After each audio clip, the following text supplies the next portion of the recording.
সুপ্রিয় দর্শক শ্রোতা, ব্রিটিশ বাংলা নিউজের লন্ডন স্টুডিও থেকে আপনাদের স্বাগত জানাচ্ছি। আমি ডক্টর মজিবুর দফতরি। আজকে আমাদের টকশোর বিষয় হচ্ছে ইউরোপে বাংলাদেশিদের ঝুঁকিপূর্ণ অভিবাসন চেষ্টা, কারণ ও সমাধান কি।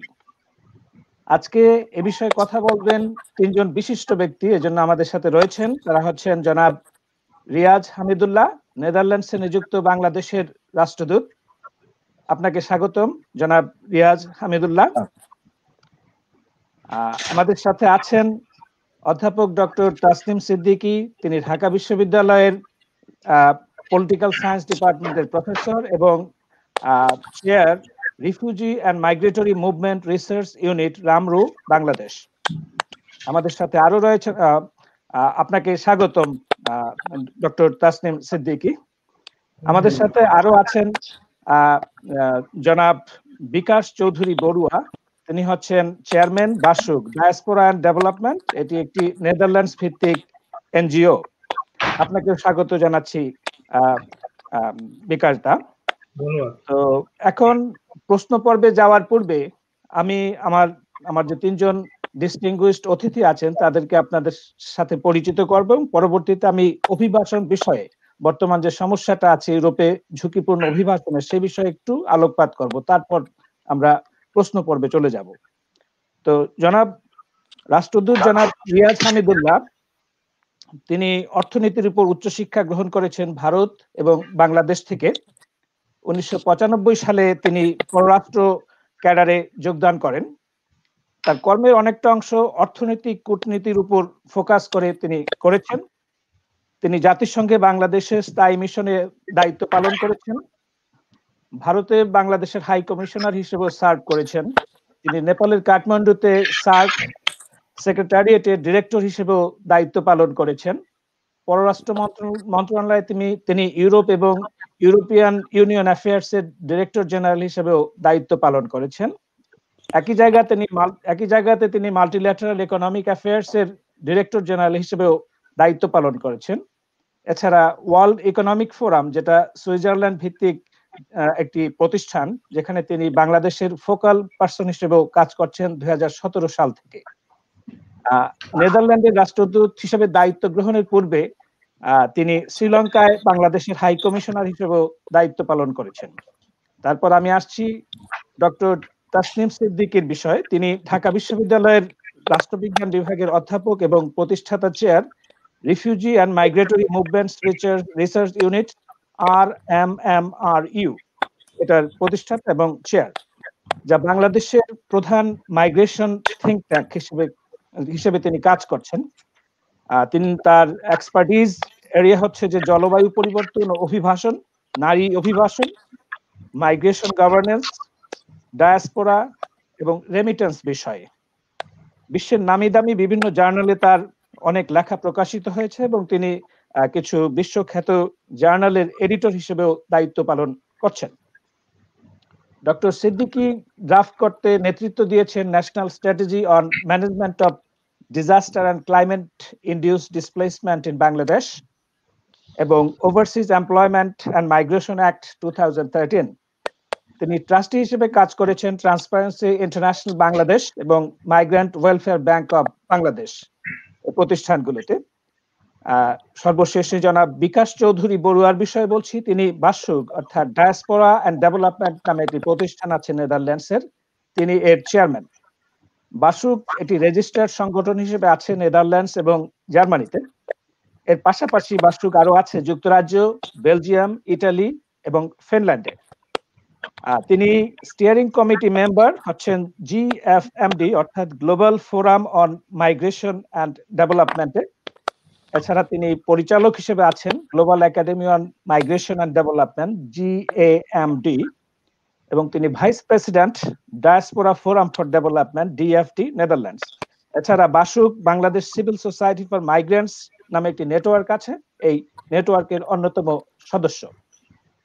তো মূল বিষয়ে যাওয়ার আগে এখন আমরা মূল যে বিষয়ে কথা বলবো সেই বিষয় সম্পর্কে সামান্য আলোকপাত করছি। জার্মান গণমাধ্যম ডয়েচে ভেলে সহ আন্তর্জাতিক এবং বাংলাদেশি বিভিন্ন মিডিয়ায় সম্প্রতি একটি খবর সবার দৃষ্টি আকর্ষণ করেছে।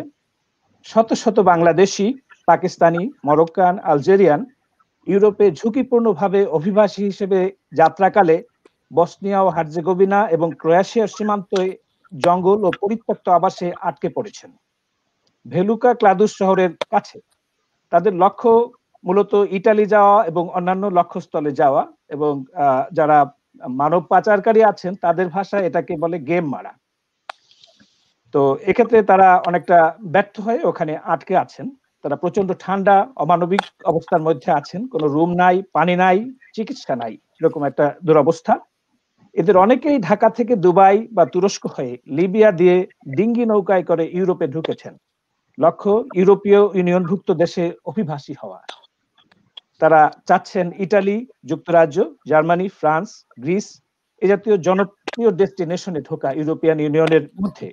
কেউ কেউ ক্রোয়েশিয়ার সীমান্ত পুলিশের হাতে মার খেয়েছেন, কেউ রবড হয়েছেন, আবার কেউ কেউ যৌন নির্যাতনের অভিযোগও তুলেছেন স্থানীয় আইন শৃঙ্খলা রক্ষা বাহিনীর বিরুদ্ধে, এবং কেউ খেয়েছেন পুলিশের কুকুরের কামড়।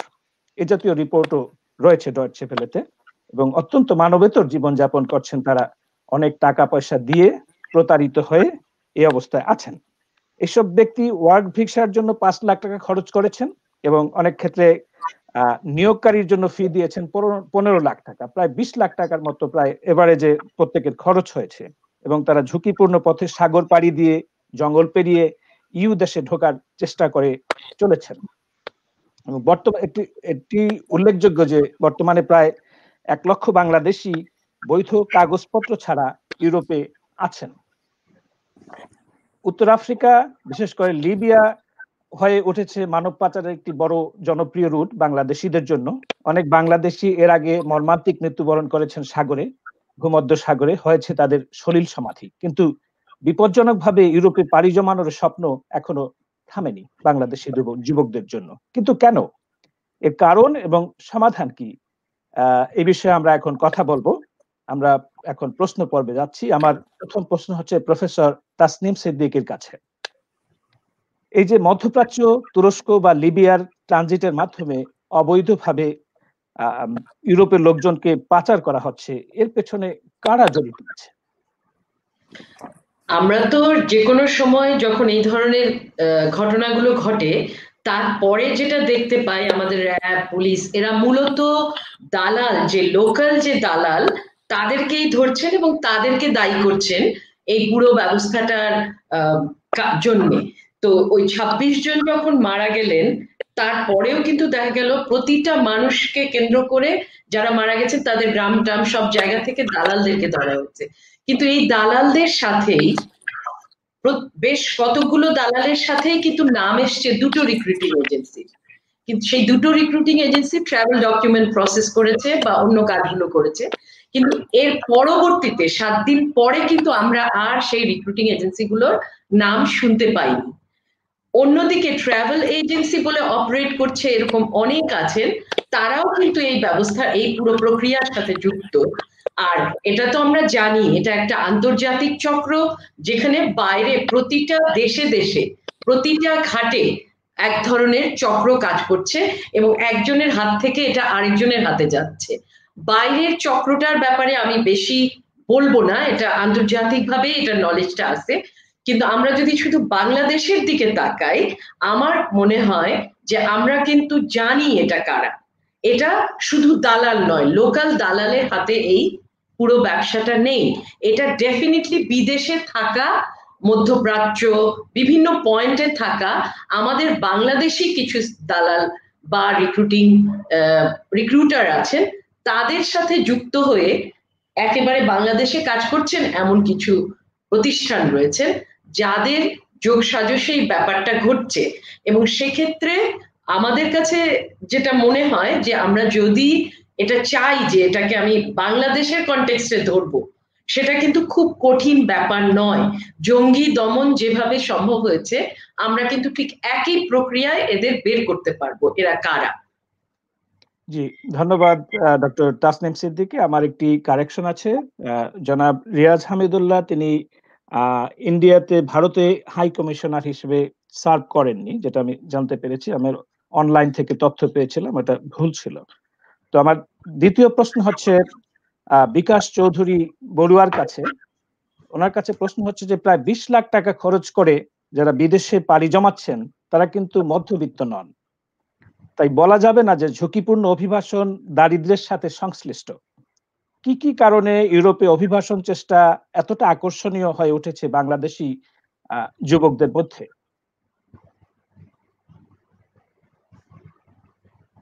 আপনার সাউন্ডটা প্লিজ আনমোড করে নেন বিকাশ দা।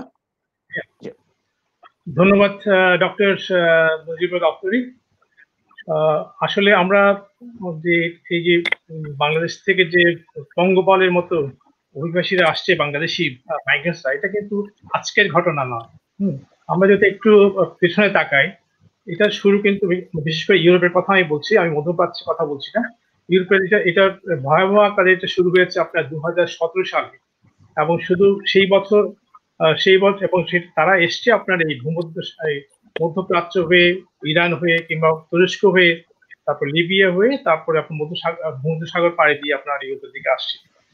তো এটা এখন আমাদেরকে দুটো জিনিস দেখতে হবে যে তারা এইভাবে কেন জীবনের ঝুঁকি নিয়ে আসছে।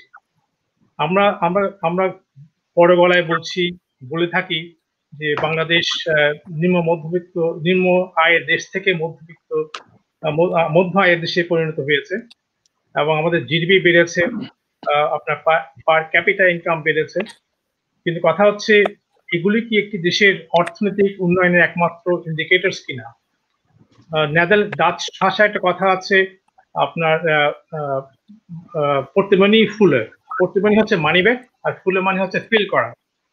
তো দেশের উন্নয়নটা তখনই বোঝা যাবে সঠিক যখন সাধারণ নাগরিক তাদের মানি ব্যাগে ফিল করবে যে না, আমার মানি ব্যাগ এসছে, এবং আপনার বাহ্যত ভিজিবল কিছু ডেভেলপমেন্ট হয়েছে কিনা। সেটা হতে পারে আপনার কর্মসংস্থান, নিরাপত্তা, পলিটিক্যাল স্ট্যাবিলিটি, এবং আনুষঙ্গিক অন্যান্য ইনফ্রাস্ট্রাকচার ডেভেলপমেন্ট।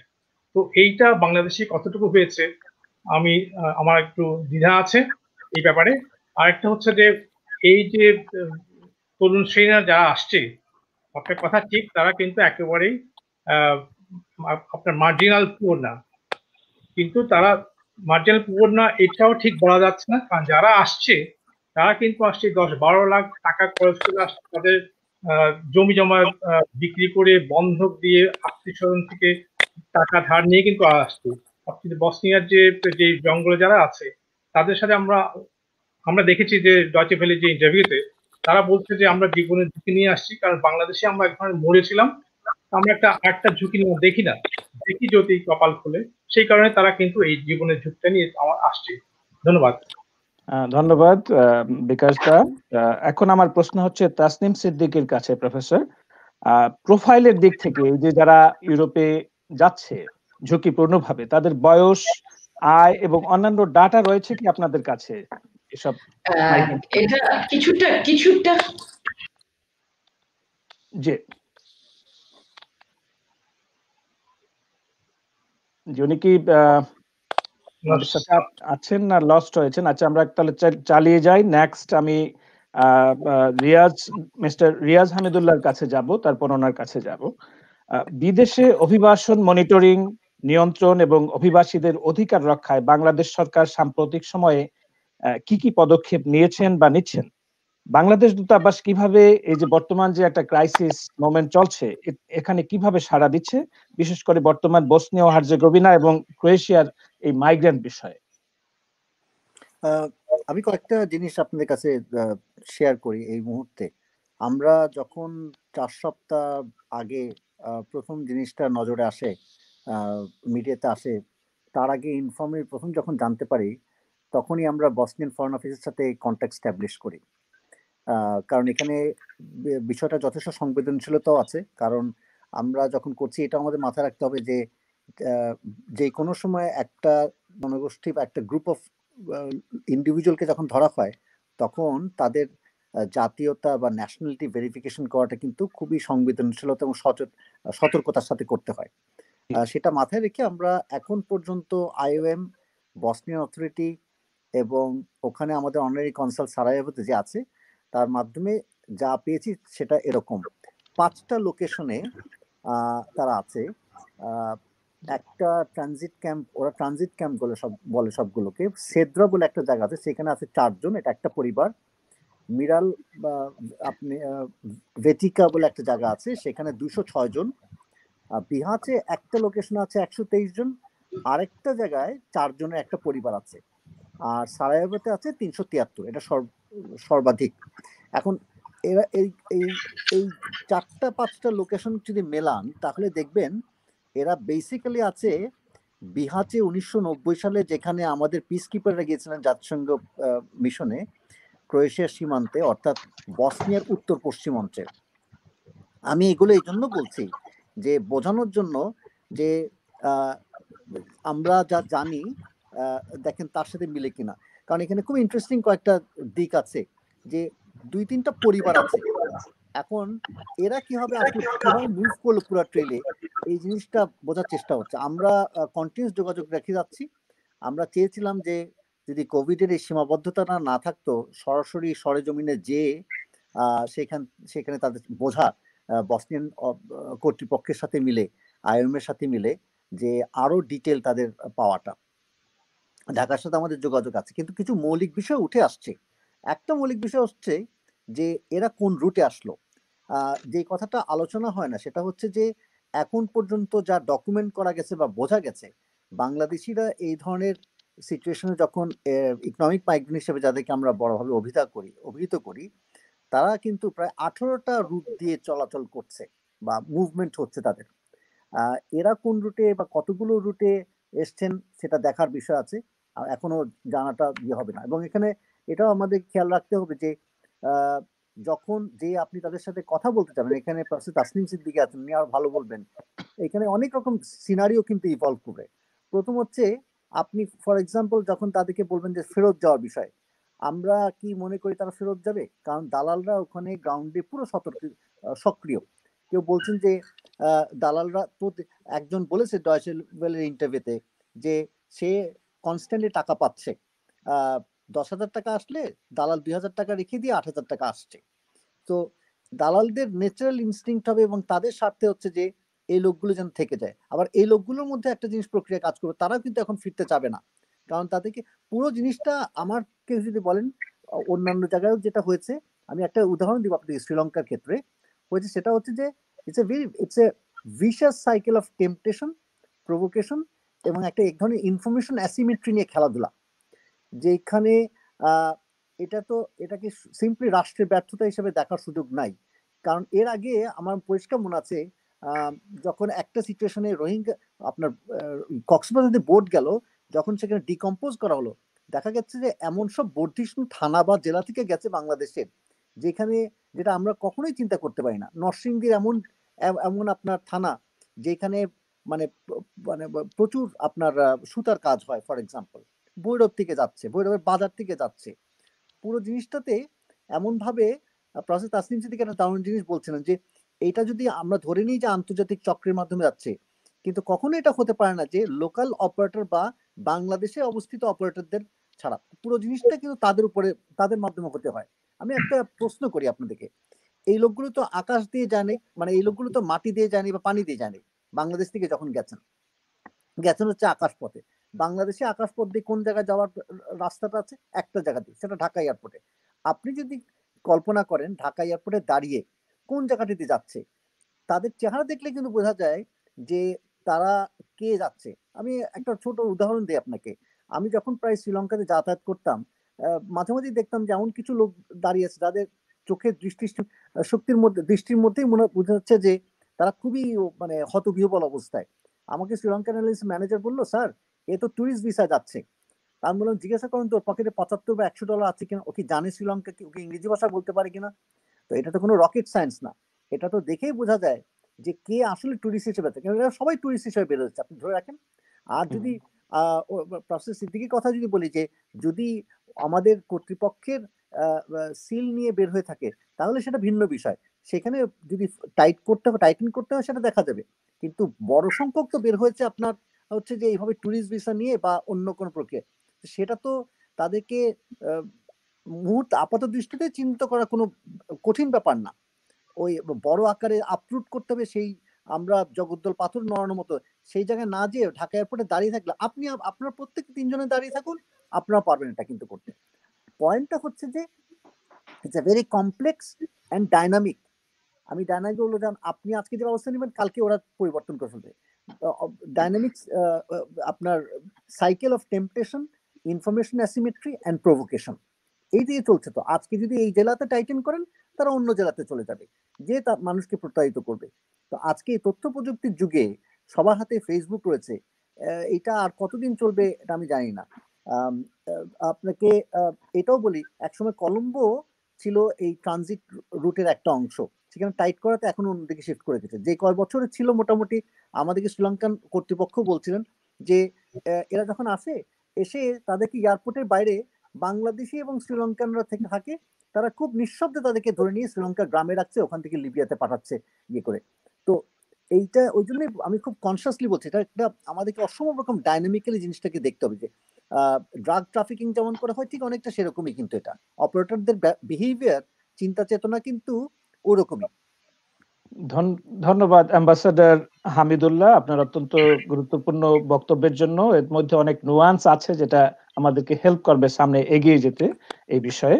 তো আমরা অধ্যাপক সিদ্দিকীকে হারিয়ে ফেলেছিলাম মাঝখানে, উনি আবার ফেরত এসেছেন। তো অধ্যাপক সিদ্দিকী, আপনি কি এই যে যারা মাইগ্রেন্ট হিসেবে যাচ্ছেন ঝুঁকিপূর্ণ ভাবে, তাদের প্রোফাইল সম্পর্কে একটু আমাদেরকে বলতেন? আপনার ওই বেশিরভাগই পুরুষ। জি জি প্লিজ। শোনা যাচ্ছে? বেশিরভাগই কিন্তু তারা পুরুষ, কিন্তু আমরা দেখেছি ওখানে অন্য জায়গার, কিন্তু আফ্রিকা বা যে কোনো জায়গা থেকে মহিলারাও থাকেন। রেপ বা যে কমপ্লেন গুলো বললেন, ওগুলো অন্য দেশের বেশি থাকে। আমাদের এখান থেকে যারা যায় ইয়াং, বেশ ইয়াং পুরুষ, এবং তারা অনেকেই কিন্তু মানে ম্যাট্রিক, ইন্টারমিডিয়েট থেকে MA পাস পর্যন্ত, অর্থাৎ তাদের শিক্ষাগত ব্যাকগ্রাউন্ডও কিন্তু মোটামুটি ভাবে যে একেবারেই পড়ালেখা জানেন না সেরকম নন। আবার যারা বিদেশে যাচ্ছেন তাদের আরেকটা প্রোফাইল হচ্ছে, একেবারে ঢাকার থেকে যে যাচ্ছেন তা নয়, মফস্বল এলাকাগুলোর থেকেই কিন্তু যারা শিক্ষিত কিছুটা, এবং তারা যাচ্ছে না। আরেকটা ব্যাপার যে টাকা পয়সা কিরকম, এটা কখনোই ভাবা যাবে না যে দারিদ্রতার কারণে মানুষ অভিবাসন করে। যেখানে অর্থনৈতিক অবস্থা যত ভালো হবে, অভিবাসন কিন্তু তত বাড়বে, এবং অভিবাসনের সুযোগ যত সীমিত হবে, তত অভিবাসন ইররেগুলার হবে।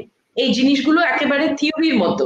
আমরা যদি ফোর্ট্রেস ইউরোপ গড়ে রাখি এবং সেখানে যদি এগ্রিকালচারাল সেক্টরে কাজের প্রয়োজন পড়ে, এবং ইটালিতে যদি প্রয়োজন পড়ে, ইত্যাদি বিভিন্ন দেশে প্রয়োজন পড়লে, তখন কিন্তু সেখানটায় মানে পানি গড়িয়ে যেভাবে যাবে, সেটা বন্ধ করবার কিন্তু আসলে আপাত কোনো উপায় থাকবে না। একটা গল্প যদি অ্যানেকডটাল হিসেবে আমি এখানে বলি, আমি সুইজারল্যান্ডে একটা পরিবারের সাথে আমার দেখা হয়েছিল, এবং তারা বলেছে, আমি একটা কনফারেন্সে গেছি বলে আমার সাথে রীতিমতো রাগারাগি করছিল। মাইগ্রেশন কনফারেন্সে আসছেন, আমাদের আশা বন্ধ করতে চান? আপনি যেই রিক্রুটিং দালালের বিরুদ্ধে এখানে বলতে আসছেন, সেই দালালের জন্য আমি নামাজ পড়ে রোজ দোয়া করি। সে তো ওই 15 লাখ টাকা নিছে, 15 লাখ টাকা কোনো ব্যাপার না, ওই 15 লাখ টাকার ডবল রিস্ক সে আমাকে এখানে আনার জন্য নিছে। তো এবং এরকম ভাবে আরো সংসার সে যে এসে যেতে পারছে, তার জীবন বদলে দিচ্ছে। আমি যদি আজকে থাকতাম পড়ে, আমি নোয়াখালীর ফেনী, আমি যদি ফেনীতে পড়ে থাকতাম আজকে, আমি বিএ পাশ করেছি, আমি আজকে বড় জোর 20,000 টাকা 30,000 টাকার একটা চাকরি করতাম। এখানে আমি প্রতি মাসে 3 লক্ষ টাকা পাচ্ছি। আমি নিজের থেকে, সেলার থেকে মদের বোতল তুলি ওপরে, এই কাজটুকু করে 3 লক্ষ টাকা আমি পাচ্ছি। আমি কেন রিস্ক নিব না? রিস্কটা হচ্ছে যে মার্কেট আছে, কিন্তু মার্কেটটাকে লিমিটেড করে রাখা হয়েছে, ফর্মাল চ্যানেলে এগুলো অপারেট করতে দেয়া হচ্ছে না, একটা ফোর্ট্রেস তৈরি করে রাখা হয়েছে। আর অন্যদিকে ইরেগুলার পদ্ধতিতে গেলে ওই দেশগুলোতে আবার একটা সময়ে সাধারণ ক্ষমা প্রদর্শন ইত্যাদি ইত্যাদি করে তাদেরকে কিন্তু লিগ্যাল করা হচ্ছে। তাহলে আমাদের প্রতিটা জায়গার ভিতরে মানে গ্লোবালাইজেশনের এই পর্যায়ে বাকি সমস্ত কিছুকে ছেড়ে দিয়ে শুধু লেবারটাকে আটকে রাখার যে পদ্ধতি উন্নত রাষ্ট্রগুলোর হাতে আছে, সেটা কন্ট্রিবিউট করছে এই ধরনের একটা ডিস্টর্টেড মাইগ্রেশন প্রক্রিয়াতে। এবং যে অংশগ্রহণ করছে সে কিন্তু করতে চাবেই, সে রিস্ক নিবে, তাই না? এটা আমাদেরকে বুঝতে হবে। এটা আমি দরিদ্র বলে নয়, আমার উচ্চাশা আছে, উচ্চাকাঙ্ক্ষা আছে, জীবন বদলে ফেলার ইচ্ছা আছে। জি, ধন্যবাদ। এখানে আসলে আপনি যেটা বলেছেন ডিমান্ড এন্ড সাপ্লাই এর একটা ব্যাপার আছে, যেখানে উন্নত দেশগুলোতে মানে জন্মহার জিরো, তাদের লেবার দরকার, আবার তারা বর্ডার ক্লোজ করে রাখছে। এই জাতীয় অবস্থায় আমার মনে হয় যে এটা একটা ব্রডার ইস্যু, এটাকে শুধু ন্যাশনাল গভর্নমেন্টের উপর দায়িত্ব ছেড়ে দিলে হবে না, এর সাথে পরিবার জড়িত, রাষ্ট্র জড়িত, সমাজ জড়িত, আকাঙ্ক্ষা জড়িত, ড্রিম জড়িত। তাই আমি তাসনিম সিদ্দিকীর কাছে আবারও যাব। প্রফেসর, এ ব্যাপারে আন্তর্জাতিক সংস্থা বা সিভিল সোসাইটির ভূমিকা কেমন বা কেমন হওয়া উচিত? আন্তর্জাতিক আমরা যদি দেখি যে IOM, ILO, UN Women, এরা সবাই কিন্তু চেষ্টা করছে, কিন্তু এই প্রোগ্রামে যে তারা কেউই খুব সাকসেসফুল হয়েছে তা নয়। লেবার মাইগ্রেশনের জায়গায় এখন লেবার ট্রাফিকিং শব্দটা চালু হয়ে গেছে, এবং আমরা আগে যেটা বলতাম না, irregular migration is a form of migration, এটাকে আমি লেবার মাইগ্রেশন, ট্রাফিকিং এ নিব না, কিন্তু এখন আর সেই জায়গায় নেই। তারা ফোর্স মাইগ্রেশনের ব্র্যাকেটের ভেতরে নিয়ে চলে এসেছেন, কিন্তু তারপরেও কোনো রকম পরিবর্তন ডেন্ট কিন্তু কেউ করতে পারছে না। এই যে এত এত প্রোগ্রাম হচ্ছে রিটার্নের, যে ইউরোপ থেকে এদের পাঠিয়ে দেশে নিয়ে আসবেন, দেশে তাদের টাকা পয়সা দিয়ে পুনর্বাসনের ব্যবস্থা করবেন, কিন্তু 1-2 বছরের মাথায় এই ব্যক্তি কিন্তু আবার চলে যাচ্ছেন। এটা কোনো অবস্থায় এই প্রোগ্রামগুলো কার্যকর হবে না যখন পর্যন্ত না আমরা মানে বৈশ্বিক কাঠামোর ভিতরে প্রয়োজন ডিমান্ডের সাথে যদি সাপ্লাইয়ের ম্যাচিংটা যতদিন না করতে পারবো, এবং এই যে আমাদের যে বিভিন্ন রকম ব্যবসা বাণিজ্য সমস্ত কিছু দিয়ে যে সম্পর্ক তৈরি হচ্ছে, সেই সম্পর্কের একটা সূত্র হিসেবেই অভিবাসনটা চলতে থাকবে। আর মানে এর চেয়ে বেশি বোধহয় যেটা করা যেত সেটা হচ্ছে ইউএন যদি তার রোল নিত, ইউএন যদি নিতে পারতো, যেটা যদি ওই জায়গাটায় থাকতো যে স্ট্রং একটা স্ট্যান্ড ইউএন নিতে পারে, তাহলে হয়তো এই যেগুলো আমরা বলছি কম্প্যাক্ট হয়েছে, কিন্তু আমার 1990 কনভেনশনটাকে পেছনে ফেলে দিয়েছি, ওটা একটা রাইট বেসড কনভেনশন ছিল।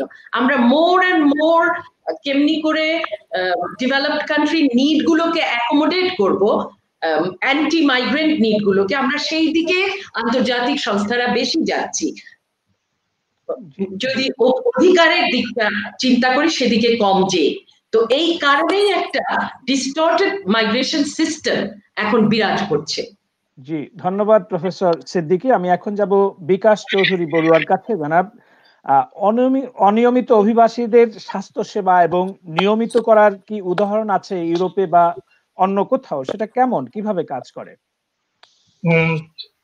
প্রথম কথা হচ্ছে যে অনিয়মিত ইমিগ্রেশন অথবা ইমিগ্রেন্টসদের জন্য এই ধরনের কোনো ব্যবস্থা নেই যতদূর আমি জানি। ইভেন আপনারা দেখেছেন ওই যে ভিডিওতে যেটা দেখেছেন আপনারা ডয়চে ভেলেতে, সেখানে তাদের মিনিমাম যে হেলথ কেয়ার ওটার কোনো ব্যবস্থা নেই, এবং আমরা আশা করছি না যে থাকবে। তবে আমি আবার একটু পুরোনো ব্যাপারে ফিরে যাচ্ছি বিষয়ে, সেটা হচ্ছে যে আমরা দালালদেরকে দোষ দিচ্ছি অথবা তারা রেসপন্সিবল বলছি, কিন্তু এর পেছনে আরো কিছু ফ্যাক্টর কাজ করে যা এই ধরনের ডেসপারেট মাইগ্রেন্টস থেকে বাংলাদেশের দিকে ইউরোপের দিকে আসতে প্রলুব্ধ করে। সেটি হচ্ছে যে তাদের নিকট আত্মীয়জন। আমরা মোরলেস মধ্যবিত্ত অথবা নিম্ন মধ্যবিত্ত ফ্যামিলি থেকে এসেছি, এবং আমরা আমাদের কাছে আশপাশে দেখতে পাই যে তারা যারা বিদেশে থাকে, বাইরে থাকে, তাদের কাছ থেকে একটা ফলস ভিশন পিকচার পায় তারা, যে তারা খুব আরামে আছে, এই ধরনের একটা ধারণা তারা পায়। যখন তাদের লাইফ স্টাইলটা চেঞ্জ হয় তখন এটাকে একটা প্রলুব্ধ করে। এবং কিন্তু যারা ডক্টর তসলিম সিদ্দিকী যে বলেছেন যে উনি জেনেভা সুইজারল্যান্ডের কথা বলেছেন, আমি জেনেভার একটা এক্সাম্পল দিচ্ছি। আমার সেটা আমি নিজ থেকে দেখা, শুধু জেনেভার না, আমি গ্রিসেও দেখেছি এবং প্যারিসে দেখেছি। যারা আসছে কোনোভাবে থেকে গেছে, লিগ্যাল না অথবা ডকুমেন্ট নেই, তারা যে সবাই যে খুব ভালো অবস্থায় আছে তাও না। ইভেন যারা লিগালি তারা মোটামুটি থাকার অনুমতি পেয়েছে তাদের অবস্থা ভালো। আমি একটা ঘরে গিয়ে দেখলাম জেনেভাতে একটা ছোট একটা রুমে 8 জন লোক সেখানে বাস করছে এবং ডাবল বেডেড। হ্যাঁ, ডাবল বেডেড। তো একই পরিস্থিতি হচ্ছে আপনার ইয়েতে কি বলে প্যারিসেও একই সিচুয়েশন পরিস্থিতি। তো এই কারণে। আর আপনি যেটা বলছেন যে হেলথ কেয়ার না, এটা এই হেলথ কেয়ার ফ্যাসিলিটিস এখানে নেই। আর আরেকটা পয়েন্ট আমি অ্যাড্রেস করতে চাচ্ছিলাম, আমাদের সাহেব বলেছেন যে রাষ্ট্রের সম্পূর্ণ ব্যর্থতা হওয়া যাবে না। আমি বলছি না যে রাষ্ট্রের ব্যর্থতা সম্পূর্ণ, ব্যর্থতা অনেক স্টেজে ব্যর্থতা আমাদের এই ব্যর্থতা, কিন্তু রাষ্ট্রেরও আমার মনে হয় একটি দায়িত্ব আছে এবং সেই দায়িত্ব রাষ্ট্র কিংবা মন্ত্রণালয় কতটুকু কিভাবে পালন করছে সেই ব্যাপারে আমার একটা প্রশ্নবোধক চিহ্ন আছে।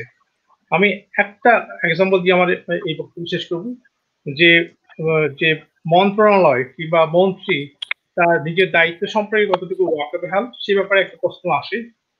কথাটা এই জন্য বলছি, আপনার এই অনুষ্ঠানে আমরা গত এক সপ্তাহখানিক আগে মন্ত্রীকে পেয়েছিলাম, আপনার ওয়েলফেয়ার আমাদের প্রবাসী কল্যাণ মন্ত্রণালয়ের মন্ত্রী। ওনাকে যখন আমরা এক্সপাট্রিয়েটদের সমস্যার কথা বললাম, উনি সরাসরি বলে দিলেন আমার দায়িত্ব হচ্ছে লেবারদের দেখা, মিডল ইস্ট ইত্যাদি ইত্যাদি। কিন্তু আমরা অবাক হয়ে গেলাম যে IOM এর যে একটা ম্যানুয়াল বের করেছিল, IOM funded by European Union, এবং সেখানে কিন্তু প্রত্যেকটা মিনিস্ট্রির দায়িত্ব স্পষ্ট করে লেখা ছিল। এবং সেখানে প্রথম যে আমি একটু পড়ছি লেখাটা এখানকার আপনাদের অবগতির জন্য, এটা হচ্ছে যে এটা ছিল প্রবাসী manual publish by IOM with UN funding, এবং ওখানে লেখা আছে allocation of business among the different ministries and division. প্রথম যে 4টা আছে সেখানে লেখা আছে government of the people's republic of Bangladesh, ministry of expatriates welfare and overseas employment. ওদের দায়িত্বটা কি? Number 1, welfare of Bangladeshi expatriates and protection of their rights. Number 2, complaint of expatriates and their redress. Third, facilitation of investment by expatriates in Bangladesh. Last, 4th, projects for the participation of expatriates in economic and social welfare activities in Bangladesh. তো এই দায়িত্বগুলো শুরুতেই আছে, কিন্তু মন্ত্রী বললেন যে আমার এরা পড়েন না। তো আমি এই জন্য বলছি যে আমরা যে যার দায়িত্ব স্থান থেকে আমরা আমার দায়িত্ব কতটুকু পালন করছি সেটা একটু ভেবে দেখার বিষয়। ধন্যবাদ। জি, আপনাকে ধন্যবাদ। আমি এখন তাসনিম সিদ্দিকী প্রফেসর তাকে প্রশ্ন করব যে এই বিদেশে যারা এরকম অভিবাসন করছেন অনিয়মিত, তাদেরকে নিয়মিতকরণ এবং অথবা তাদের সেফ রিটার্নের বিষয়ে কি আপনার সংগঠন কোন ধরনের অ্যাডভোকেসির কাজ করছে কিনা? যারা মধ্যপ্রাচ্যের দেশে আছেন তাদের রাইটফুল রিটার্ন নিয়ে আমাদের প্রচুর কাজ, আমাদের এখনকার স্টাডি।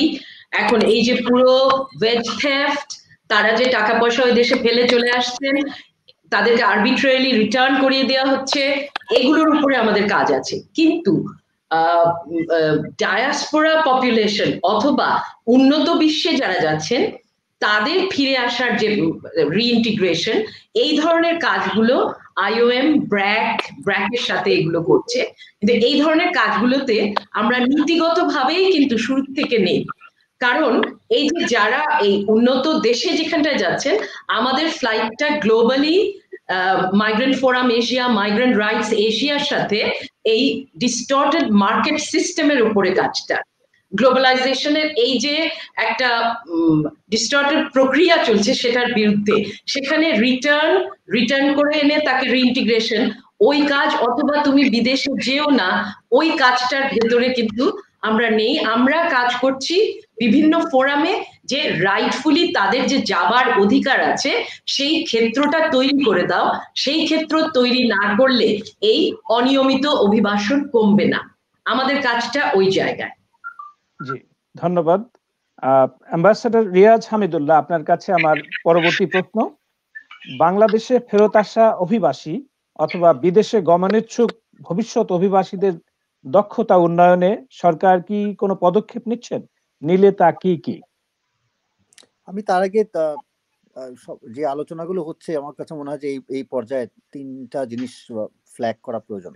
জি। একটা হচ্ছে যে ভয়, শক্তি বা আইনের বলয়, আপনি কঠিন আইনের বলয় বা নিরাপত্তার বলয় যদি সৃষ্টি করেন বা প্রয়োগ করেন, তা দিয়ে কিন্তু কোন রকম অনিয়মিত বা অআইনানুগ অভিবাসন ঠেকানো সম্ভব না।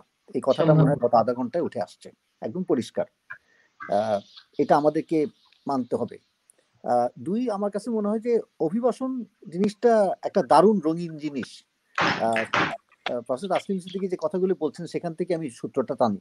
রঙিন, এবং আমরা এটাকে ফানুস বানাতে খুব পছন্দ করি এবং এটাকে লালনও করে যাই, ব্যক্তি পর্যায় থেকে শুরু করে ব্যক্তি, সামাজিক, সবখানে। সামাজিক বললাম এই জন্য যে কেউ কোনো পরিবারে একজন যদি আমেরিকাতে বা কি থাকে, কেউ কিন্তু জিজ্ঞাসা করে না যে কি কাজ করে। ও নিউ ইয়র্কে থাকে, আচ্ছা বিরাট ব্যাপার। লন্ডনে থাকে, বিরাট ব্যাপার। 2, 3 এখন আসেন যে আরেকটা জিনিস আমার মনে হয় একটা খুব ভেরি ফ্র্যাঙ্কলি স্বীকার করতে হবে যে অভিবাসনের যে এতদিন ধরে যে আলোচনা চলছে, গত 1 দশক ধরে যদি সামারাইজ করে, তো একটা জিনিস পরিষ্কার যে অভিবাসন পুরো জিনিসটা আঞ্চলিক এবং আন্তর্জাতিক পর্যায়ে একটা বড় এবং একটা মুখ্য জিওপলিটিক্যাল কনস্ট্রাক্ট। এটা অস্বীকার করার উপায় নেই। কারণ উনি যে কথাটা বলছেন যে কমিটমেন্ট দিতে যে আমরা নেগোসিয়েশন টেবিলে দেখেছি, আপনারা দেখে থাকবেন যে এজেন্ডা 2030 কি তুল কালাম কাণ্ড হয়েছে, যে সেফ, অর্ডারলি এবং রেগুলার মাইগ্রেশনের রেফারেন্স আনতে যে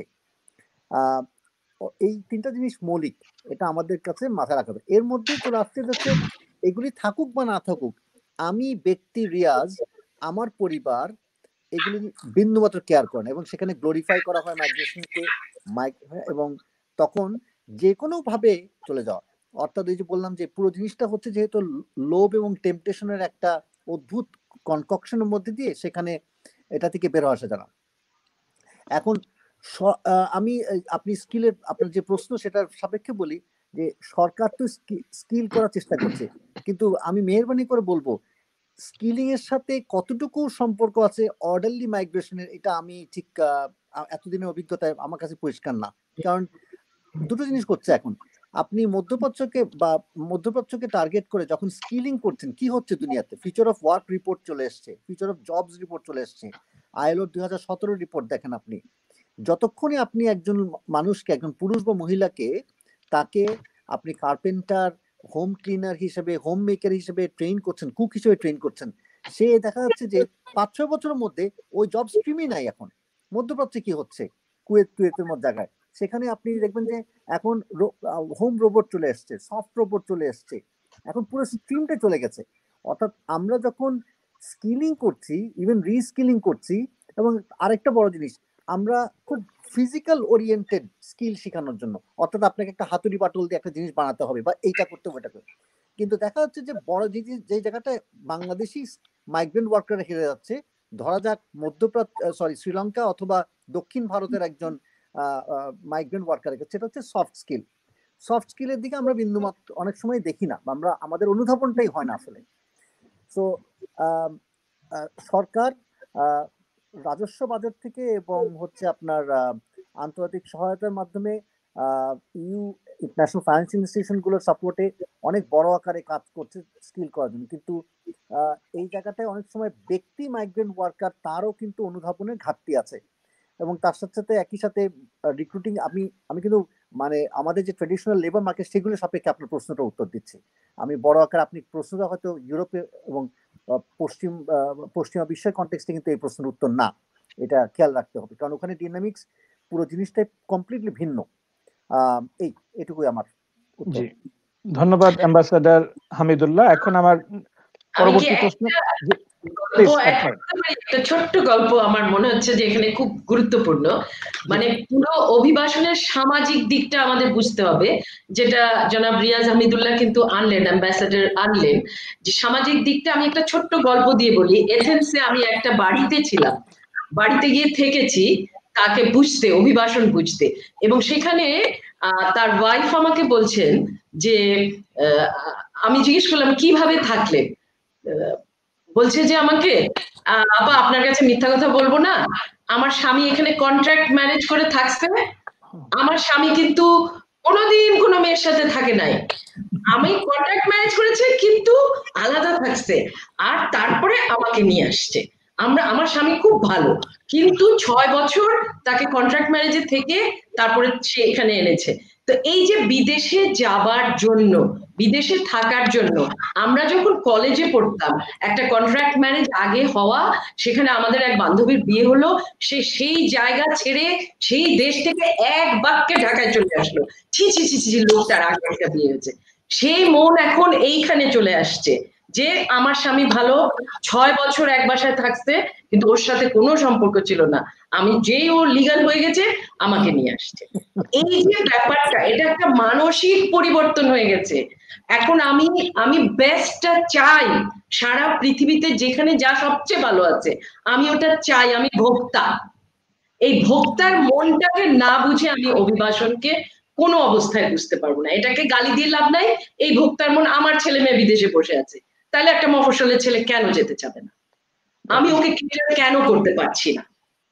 এটা হচ্ছে হিউম্যান ডিজায়ারের একটা ব্যাপার, মানে হিউম্যান নিড এন্ড ডিজায়ারের অনেক psychological question I guess professor. তো আমি পরবর্তী প্রশ্নে যাচ্ছি বিকাশ চৌধুরী বড়ুয়ার কাছে। জনাব, বাংলাদেশে যে কর্পোরেট সেক্টর বা ইন্টারন্যাশনাল ডেভেলপমেন্ট পার্টনার যারা আছেন, তারা কি অভিবাসীদের দক্ষতা উন্নয়নে প্রশিক্ষণের বিষয়ে কোনো অবদান রাখছেন? ধন্যবাদ। আমার মনে হয় আমি এই আপনার প্রশ্নে আসছি একটু ফিরে। তা যেহেতু তাসনিম আপা মজার কথা না, বাস্তব কথা বলছেন, একই চিত্র কিন্তু নেদারল্যান্ডও কিন্তু ভুরি ভুরি আছে। আমি ভুরি ভুরি শব্দটা ইউজ করছি। শুধু দুটো এক্সাম্পল দেবো। মানে মানুষ এত ডেসপাইট হয়ে যায়। এক ভদ্রলোক এখানে এসছে, অনেকদিন ধরে আছেন, মোটামুটি ব্যবসা করছেন, তো এখন সে তার ভাইকে আনতে হবে, ভাইকে আনার জন্য একটা প্রসেস পে করতে হবে। So he divorce his wife, wife একা হয়ে গেল এবং ওয়াইফ স্পন্সর করলো তার দেবরকে অ্যাজ হাজবেন্ড, এবং সেইভাবে হাজবেন্ড তার ছোট ভাই আসলো এবং তারা অফিসিয়ালি মানে থাকা শুরু করলো, যে এইভাবে পর্যায়ক্রমে সে পেয়ে গেছে। এটা একটা এক্সাম্পল। আরেকটা এক্সাম্পল হচ্ছে আরেকটা এক্সাম্পল যেটা অনেকগুলো অনেক এক্সাম্পল আছে, সেটা হচ্ছে যে ওই আপনি যেটা বললেন 6 বছর কন্ট্রাক্ট ম্যারেজ, প্রথমে একজন সাদা মহিলাকে বিয়ে করলো মানে অফিসিয়ালি, এবং কোনো কোনো ক্ষেত্রে আবার তার স্ত্রী যে বলছে যে একসাথে ছিল না, তারা কিন্তু একসাথে ছিল, এবং পরে বাংলাদেশ থেকে আবার সে বিয়ে করে নিয়ে আসছে। এই ধরনের এক্সাম্পলও অনেকগুলো আছে নেদারল্যান্ডে, এবং তারা এখন মোটামুটি ভাবে এখানে আছে, কিন্তু স্ত্রী জেনে গেছে, ফলে এখন স্বামী হয়ে গেছে স্ত্রৈণ। স্ত্রী যেদিকে বলে সেদিকে যাবে, বের হয়ে আসার কোনো উপায় নেই। আর মুজিব আপনি যেটা বলছেন, আমার মনে হয় এই ব্যাপারে আমি কিছু বলছি না, যেহেতু আমি ফিল্ডে নেই। এই আপনার প্রশ্ন আমার হয় ডাক্তার তাসলিম সিদ্দিকী ভালো বলতে পারবেন, অথবা আমি এটা স্কিপ করছি। ধন্যবাদ। প্রফেসর সিদ্দিকী, আপনি কি এ বিষয়ে একটু কিছু বলবেন? হ্যাঁ, স্কিলের আমাদের কিন্তু একটা ন্যাশনাল স্কিলস পলিসি হয়েছে 2011 সালে। এটা ওই যে দাতা সংস্থাদের কথা বললেন, এটা তৈরি করে দিয়েছে এসডিসি ফান্ডিং সহায়তা, এটা তৈরি হয়েছে, এবং সেখানটায় পুরো ন্যাশনাল স্কিলস, এটা শুধুমাত্র যে মাইগ্রেন্টদের স্কিল তা নয়, মাইগ্রেন্ট এটার একটা কম্পোনেন্ট, পুরো প্রপোজালের পুরো পলিসির ভিতরে একটা মাইগ্রেন্টদের, আর বাকিটা পুরো দেশের যে স্কিলিং এর যে ব্যাপারটা, এবং সেইখানটা একেবারে শুরু থেকে ধরার প্রসঙ্গটা এসছে। প্রসঙ্গটা কোথায়, যে ওইভাবে স্কিল আলাদা করে দিব, ওটা না করে মেইন স্ট্রিম এডুকেশনের ভেতরে স্কিলকে আনা। এবং এই যে আমার যখন ও লেভেলস যে বিদেশে পাস হচ্ছে এবং তারা তারপরে কাজে চলে যাচ্ছেন সরাসরি, কারণ তাদের ভোকেশনটা পড়ালেখার অংশ। আমাদের মেইন স্ট্রিম এডুকেশনটাকে আজকে সম্পূর্ণ পরিবর্তন করে ভোকেশনাল এসএসসি বাদ দিয়ে দুটাকে মার্জ করিয়ে একমুখী একটা শিক্ষা ব্যবস্থা, যেখানটায় কার্পেটিং থেকে শুরু করে যা কিছু স্কিল ওই ম্যাট্রিক পর্যন্ত ওইখানেই দেওয়া হবে, এবং সার্টিফিকেশনটা থাকবে, এবং সেটার ভিত্তিতে দেশের ভিতরে কর্মসংস্থান, দেশের বাইরে কর্মসংস্থান যাই হোক, এবং সেই জায়গায় ল্যাঙ্গুয়েজ স্কিল, এই জিনিসগুলোর ব্যাপারে কথা হচ্ছে, কিন্তু কাজ হচ্ছে না। পলিসি হয়েছে, এবং বিভিন্ন রকমের অ্যাক্রিডিটেশন এই সেই কথা হচ্ছে, কিন্তু বাস্তবে এগুলোর কাজ হচ্ছে না। যেসব ট্রেনিং বা স্কিলস ডেভেলপমেন্ট এখন রয়েছে এগুলোর একটা সবচেয়ে মানে দুর্ভাগ্যজনক অবস্থা হলো যারা বিএমইটির এই স্কিল প্রতিষ্ঠানগুলোর থেকে ট্রেনিং নেন এদের কেউই কিন্তু বিদেশে যেতে পারেন না। বিদেশে যান অন্য আরেকটা গ্রুপ, কারণ এদেরকে রিক্রুটিং এজেন্সি নেয় না, ওই স্কিল অনুযায়ী রিক্রুটমেন্ট তাদের হয় না, রিক্রুটমেন্ট হয় কে টাকা দিতে পারবে সেই অনুযায়ী। তো সুতরাং এটা কখনোই ম্যাচ করে না, যে স্কিল আছে স্কিল ব্যক্তিরা যেতে পারেন না। তো এই মিসম্যাচ গুলো আমরা যতদিন পর্যন্ত তাকিয়ে না দেখবো, অ্যাম্বাসেডর হামিদুল্লাহ যে কথাটা বললেন, এই যে জিনিসগুলোকে যখন আমরা খোলা টেবিলে না নিয়ে দেখবো ততদিন পর্যন্ত এরকমই থেকে যাবে। একদিকে স্কিল হবে কিন্তু সেই স্কিল মাইগ্রেশন হবে না। হ্যাঁ, তো এইগুলো সবগুলোকে এক টেবিলে এনে এডুকেশন মিনিস্ট্রি থেকে শুরু করে একেবারে সমস্ত কিছুকে একসাথে নিয়ে আমাদেরকে ভাবতে হবে। সে ভাবনাটা নাই, তবে পলিসি রয়েছে। ধন্যবাদ প্রফেসর সিদ্দিকী। উনি যে জায়গাটা বললেন এটা খুব মৌলিক। আমি আপনাকে অনুরোধ করব যে এই জিনিসটা একটু আন্ডারলাইন করার জন্য, যে শেষের দিকে যে বললেন যে স্কিল সে যেতে পারছে না, আর যে যেতে পারছে সে স্কিল না। খুব সহজ কথায় বলতে গেলে। এবং দ্বিতীয় যে কথাটা বললেন আরো ভেঙে বললে, পুরো জিনিসটা কিন্তু শুরু হচ্ছে গোড়া যদি বলেন সমস্যা বলেন অথবা সমাধান, দুটোটাই হচ্ছে শিক্ষায়। অর্থাৎ শিক্ষাও না, এখন তো বলা হচ্ছে লার্নিং। এসডিজি কিন্তু এডুকেশনের কথা বলে নাই, বলেছে লার্নিং অপরচুনিটিস ফর অল এবং লাইফ লং লার্নিং। আমাদের আসলে খুব বেশি বোঝা প্রয়োজন ওইখানেই হচ্ছে। আপনি যদি লার্নিং থাকেন, প্রমোদ চৌধুরী সেই কথা যে সুশিক্ষিত ব্যক্তি মাত্রই স্বশিক্ষিত, সেখানে কিন্তু আপনাকে সফট স্কিল শেখানোরও প্রয়োজন নাই কিন্তু এই কথার মধ্যে যদি খেয়াল করে দেখেন। অর্থাৎ যদি ওই ভ্যালুজ এবং ইয়ে থাকে, তো বাংলাদেশে আমরা দেখেছি, আপনারা আমার থেকে অনেক বেশি, 70, 80, 90 দশকে মানুষের ভ্যালুজ এত গভীর ছিল, সেখানে কিন্তু আপনি এরকম ভাবে লোকজনকে প্রতারিত করে প্রলোভন দেখিয়ে নিয়ে যেতে পারতেন না, পারতেন বিন্দু মাত্র না। তাহলে এতদিন পরে এখন সবকিছু চলে এসছে, আমার স্মার্টফোনে সব চলে আসছে, আমি সব দুনিয়া সম্পর্কে জানি, কিন্তু আমি তারপরও আমি জানি এটা কত রিস্কি, কতটা অলিক, তারপর আমি সেই ফানুসির পিছন দৌড়াচ্ছি। তো এই জায়গাটা কেমন করে সুরাহা করবে, এটা আসলে অন্যরকম আলোচনা প্রয়োজন। জি, ধন্যবাদ অ্যাম্বাসেডর হামিদুল্লাহ। আপনার কাছে আমার নেক্সট প্রশ্ন হচ্ছে যে দেশি বিদেশি যে মানব পাচারকারী আছে তারা ঝুঁকিপূর্ণ অভিবাসনে আগ্রহী যারা, তাদের সাথে প্রতারণা করছে এবং তাদেরকে ঠেলে দিচ্ছে মৃত্যুর মুখে। তো এসব পাচারকারীদের কি আপনারা আইনের আওতায় আনতে পারছেন, মানে বাংলাদেশে এবং বৈশ্বিক প্রেক্ষিতে? এখানে কিন্তু আমি আপনি বলে কোনো কনভারসেশন নাই, এখানে আমরা চারজনই সব এক। এখানে রাষ্ট্র, আমি রিয়াজ, আপনি সব আমরা এক, 117 কোটি লোক সব এক। তো ওই সেগ্রিগেট করতে গেলে ওটা পারা যাবে না, প্রথম কথা। এটাকে একটা, আমি মনে করি সত্যি অর্থে দায়িত্বশীল ও অভিবাসনের সাথে সাথে একই সাথে দায়িত্বশীল অর্থনৈতিক কার্যক্রম জিনিসটাকে একটা আন্দোলন, সে অর্থে মুভমেন্ট না, movement as in M capital না, আমাদের একটা বোধটা প্রয়োজন খুব বেশি। এক, 2 নম্বর হচ্ছে আপনি দেখেন এদের সাথে কিন্তু এই যারা অপারেটর বললেন দেশি বা আন্তর্জাতিক, দেশিদের কথাই বলি, আন্তর্জাতিককে তো কিন্তু আমরা ডিকম্পোজ করাটা রীতিমতো আমাদের অসাধ্য ব্যাপার। এদের সাথে বাংলাদেশে যারা হুন্ডি অপারেটর আছে, অর্থাৎ যারা এই ইলিসিট ফাইন্যান্স নিয়ে যারা কাজ করে, তাদের মধ্যে একটা দারুণ কিন্তু সাযুজ্য আছে, মিল আছে। তাদেরকে যদি আপনি ডিকম্পোজ করেন, আপনি দুর্দান্ত রকম তাদের বিহেভিয়ারটা বুঝতে হবে। এবং আমি একটা কথা সচেতন হয়ে বলছি, তারা অসম্ভব কিন্তু ডিনামিক। আজকে আপনি রাস্তা বন্ধ করবেন, তারপর রাস্তা গতিপথ নদীর মতো পরিবর্তন করে ফেলবে। ওই জায়গাটায় আমি যদি ডিনামিক না হই, আমি যদি ওর থেকে বেশি ইন্টেলিজেন্ট না হই, আমার যদি ইন্টেলিজেন্স না থাকে, তাহলে তো কোনোভাবেই করতে পারবেন না। আর পুরো জিনিসটা হচ্ছে প্রতিহত করার যদি আমার উদ্দেশ্য হয়ে থাকে, মানে আপনার মানে চেক দেওয়া, সেই ক্ষেত্রে এখানে কতটুকু সফল হবেন আমি ঠিক আমার যাত্রায় আমি এখানে আমার কাছে অনেক প্রশ্ন রয়েছে। কারণ তবে এইটা কথাটা, আপনার কথাটা আমি মানি, কিন্তু একটা জিনিস আমাকে বলতেই হবে, আমরা যখন এই যে সমুদ্রপথে যখন আমরা বারবার 2011 সাল থেকে সরকারকে প্রতি অ্যানুয়াল রিপোর্টে বলছিলাম যে এইভাবে যাচ্ছে এবং হোম মিনিস্ট্রির একটা হিসাবের ভেতরে আমাদের পার্লামেন্টেরিয়ানদের নাম সহ 26 জনের নাম উঠে আসলো, এদের বিরুদ্ধে তো আমরা কখনো ব্যবস্থা নিই নাই। এইবার যে দুটো রিক্রুটিং এজেন্সির কথা বললাম, আমরা ব্যবস্থা নিই নাই। কাতার, কুয়েতে যে আমাদের ধরা পড়ছে পার্লামেন্টেরিয়ান, আমরা ব্যবস্থা নিই নাই। এই জায়গাটায় তো আমাদের দায়বদ্ধতার ব্যাপার আছে, রাষ্ট্রের অ্যাকাউন্টেবিলিটির ব্যাপার আছে। এদেরকে ইম্পিউনিটি যেটা দেওয়া হচ্ছে, সেই জায়গাটার থেকে বের হওয়ার তো প্রয়োজন আছে, সেখানে দায়িত্ব তো একটু নিতেই হবে রাষ্ট্রকে। আমারও ধারণা তাই। আমি যেটা বুঝাতে চাচ্ছিলাম সেটি হচ্ছে যে এই দায়বদ্ধতার কথা বললেন, এটা কার দায়িত্ব? চেক এন্ড কন্ট্রোল, ব্যালেন্সটা করার দায়িত্বটা কি? যে যার দায়িত্ব ছিল সে কি তার দায়িত্ব সঠিকভাবে পালন করেছে? আমার মনে হয় আমাদের কোনো মানে এক্সাম্পলারি পানিশমেন্ট আমরা দেখিনি যে যে দুজন রিক্রুটিং এজেন্টকে চিহ্নিত করা হয়েছে, কিংবা মিডল ইস্টে পালিয়ে গেছে প্রচুর পরিমাণ টাকা নিয়ে, আমি নাম বলতে চাচ্ছি না। তো এদের বিরুদ্ধে তো কোনো সে ধরনের কোনো এক্সাম্পল আমরা দেখছি না, ফল যাতে পরবর্তী কাউকে এই ধরনের পদক্ষেপ নিতে বাধা দিতে পারে। হ্যাঁ, এটা একটা কারণ।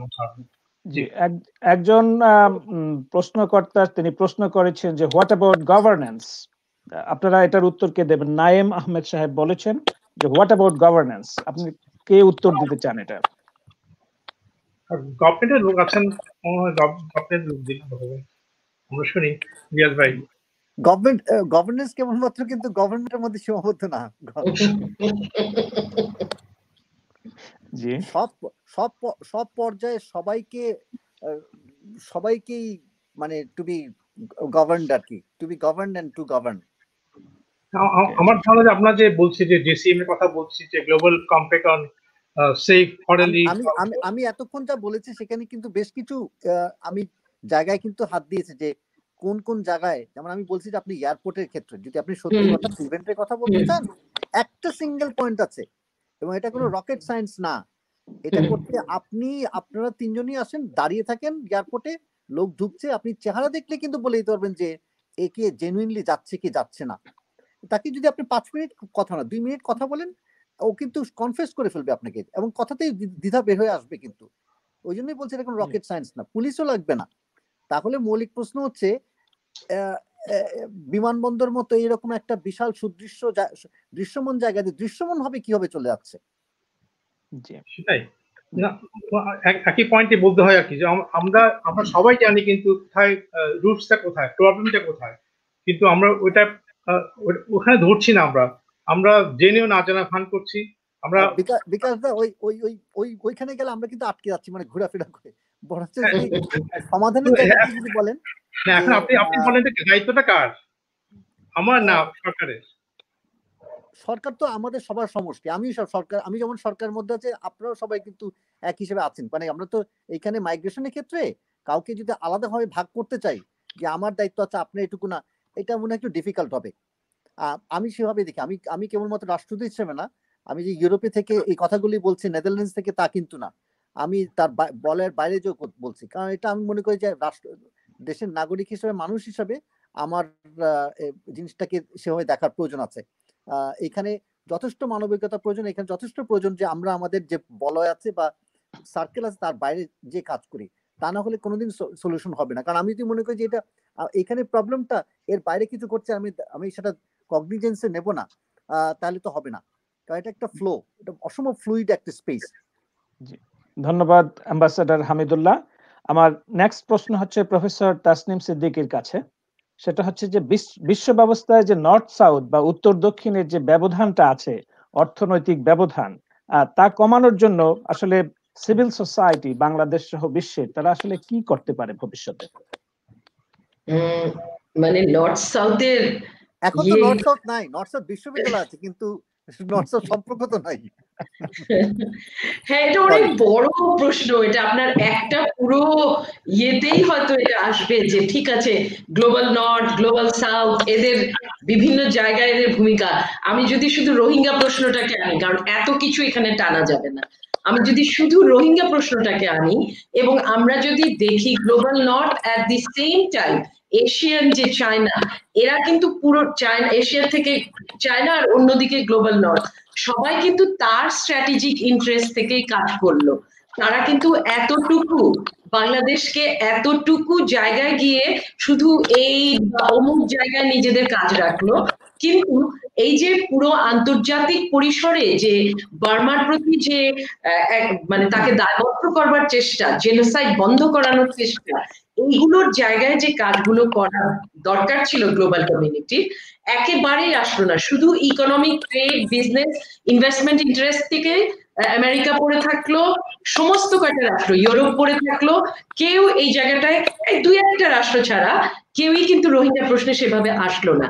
তো তাহলে বাংলাদেশের মতন রাষ্ট্র সে একটা মধ্য আয়ের দেশে পরিণত হয়েছে এবং সে এগিয়ে যাবে যখন এইভাবে আমাদের যে রোহিঙ্গা শরণার্থী তাদেরকে আমরা সব রকম সহযোগিতা দিব, সরকারের কাছে দাবি করব দিয়ে যেতে, সব ঠিক আছে, কিন্তু at the same time global community যে আমাকে পিছিয়ে দিচ্ছে, আমাকে যে পুরো এই রাষ্ট্রগুলো যে আমাকে পিছিয়ে দিচ্ছে, এই ডাবল স্ট্যান্ডার্ড গুলো যদি আমরা মানে কি করব, এক অর্থে বাধা।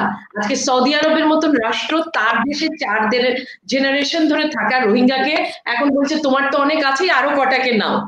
এই যে গ্লোবাল ডাবল স্ট্যান্ডার্ড, সেটা এই জায়গাগুলোতে মানে নর্থের দেশ বা সাউথের দেশ হিসেবে না চিন্তা করে আমাদের মতন দেশগুলো কিন্তু খুবই কি বলবো, খুবই নাজুক একটা পরিস্থিতিতে থাকে এবং সেটাকে ফাইট করা আরো ডিফিকাল্ট হয়, কারণ আমরা হয়তো নিজের দেশের ভিতরে লেজিটিমেসিটা, অ্যাকাউন্টেবিলিটিটা সেইভাবে রাখি না বিধায় একেবারে সমস্ত সিভিল সোসাইটি নিয়ে যে ঝাঁপিয়ে পড়বো এই ধরনের এক একটা ঘটনায় আমরা সেই সহযোগিতাটা পাই না, আমার রাষ্ট্র হয়তো সেই সহযোগিতাটা পায় না। তো সেই দিক থেকে কি করণীয়, যে যে যার যার মতো করে করছে, তাই না? ইন্টারন্যাশনাল ক্রিমিনাল কোর্ট কি বিচার, এগুলো করছে, ট্রাইব্যুনালে যাচ্ছে, সব হচ্ছে, কিন্তু আবার সরকার তার মতো করে করছে, কিন্তু একসাথে হচ্ছে না। একসাথে হওয়াটা সম্ভব না হয়তো। এই মানে যে জায়গায় সার্ভিস ডেলিভারি, সেখানে সরকারের সাথে সিভিল সোসাইটি খুব ভালো কাজ করতে পারে, কিন্তু যখনই রাইটস এর প্রশ্ন আসে তখন কিন্তু রাষ্ট্র আর সিভিল সোসাইটি একসাথে কাজ করতে পারছে না, কারণ ওই প্লুরালিজমটা, ওই জায়গাটা আজকে শুধু বাংলাদেশে নয়, ভারতে, ইউরোপের, যদি ইংল্যান্ড চিন্তা করি, যুক্তরাজ্যে, প্রতিটা জায়গায় কনজারভেটিভ পলিটিক্সটা এমন ভাবে বসে গেছে যে সিভিল সোসাইটির স্পেস খুবই স্ট্রিক্ট, সবাইকে সার্ভিস ডেলিভারার বানিয়ে ছেড়ে দিতে।